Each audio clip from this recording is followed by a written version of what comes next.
of God's people, through God's perfect creation and God's promises to humanity through the family of a man named Abraham. Abraham had a son who then had two sons of his own. One of those sons was named Jacob, and he was very sneezy.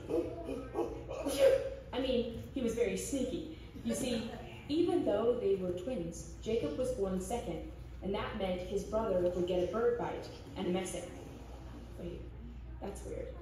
I meant to say his brother would get a birthright and a blessing, which was a special right and privilege given to the oldest son in the family. That didn't stop Jacob, however. He tricked his twin brother Esau out of his birthright inheritance and tricked their father Isaac into giving him a special blessing instead of his brother Esau. When Esau realized he had been tricked, he was very angry. He was so angry, in fact, that Jacob swam away from home. Wait, that doesn't sound right. He ran away from home. Jacob quickly left his home and made his way from Beersheba to Haran. This journey was about 500 miles and would take him many, many days to complete.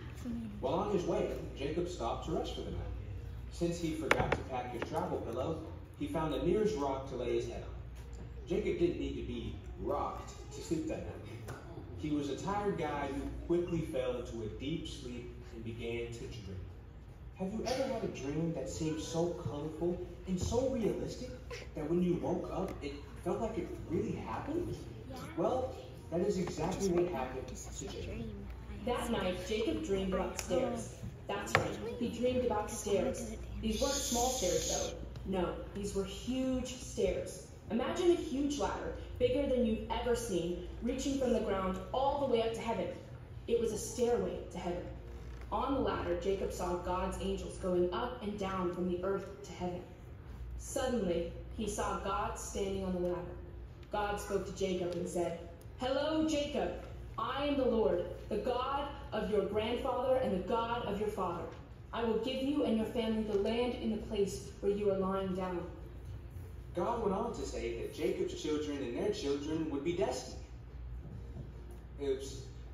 God actually said that they would be like the dust of the earth, spreading out everywhere. God promised to be with Jacob and his family and to never. When Jacob awoke, he realized that God had been in that place with him, even though he didn't realize it at first. "This place is awesome," he said. So Jacob took his special sleeping stone and changed it from a pillow to a pillar. He poured some oil on it and named the place Bethel, or God's house. Then Jacob made a promise to God, saying that if God protected him, gave him food and clothing, and a safe return home, then the Lord would not just be his father and grandfather's God, but the Lord would be his God too. You see, Jacob trusted God to go with him on his journey, and God was faithful to him.